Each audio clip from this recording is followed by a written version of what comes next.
ଘରେ ରହୁଥିବା ପଶୁମାନଙ୍କ ବିଷୟରେ ଜାଣିଲେ ଜାଣିଲେ କି ନାହିଁ ଜାଣିଲେ କାହାର କ'ଣ ଅଛି ଜାଣିଲେ ବର୍ତ୍ତମାନ ଆମେ ଜାଣିବା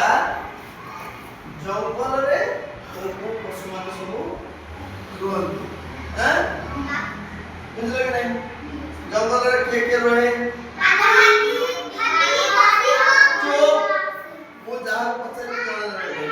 ଜଣେ ଜଣେ କହିବ ଗୋଟେ ଗୋଟେ ତମେ କହିଲ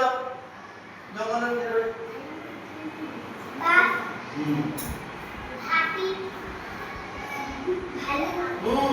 ଜଙ୍ଗଲରେ କିଏ ରହେ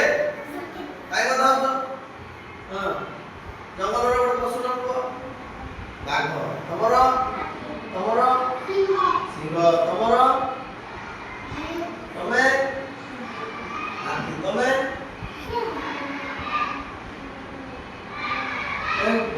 ତମେ ତମେ ଆଚ୍ଛା ଜଙ୍ଗଲର ରାଜା କିଏ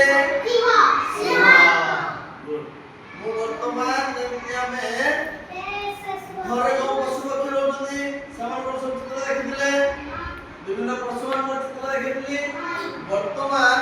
ତମେ ଦେଖିବ ମୁଁ ଜଙ୍ଗଲରେ ଯୋଉ ସବୁ ପଶୁମାନେ ରହନ୍ତିନି ସେମାନଙ୍କର ଚିତ୍ର ଦେଖିବି ଦେଖିବା ଦେଖିବା ତ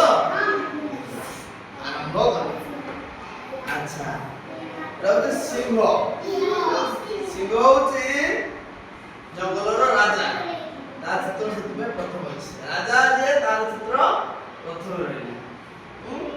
ଏଟା କଣ ବାଘ ଏଟା ବଧିଆ ଏଟା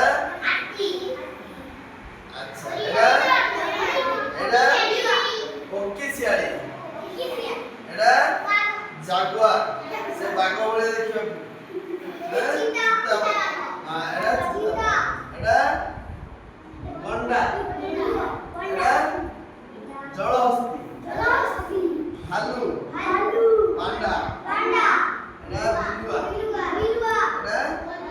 ଗରିଲା ଏଟା ବଡ଼ ମଣିଷ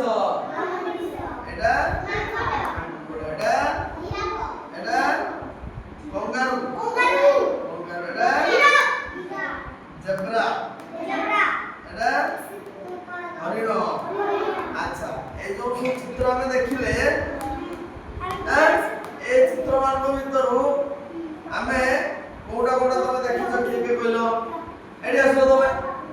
ଏଠି ବସିବ ତମେ ଏଇଟା ଦେଖିଛ ତମେ କୋଉଟା ଦେଖିଛ ଏଇଟା ହାତୀକେ ଦେଖିଛ ତମେ କୋଉଟା ଦେଖିଛ ସିଂହ ଦେଖିଛ ତମେ କୋଉଟା ଦେଖିଛ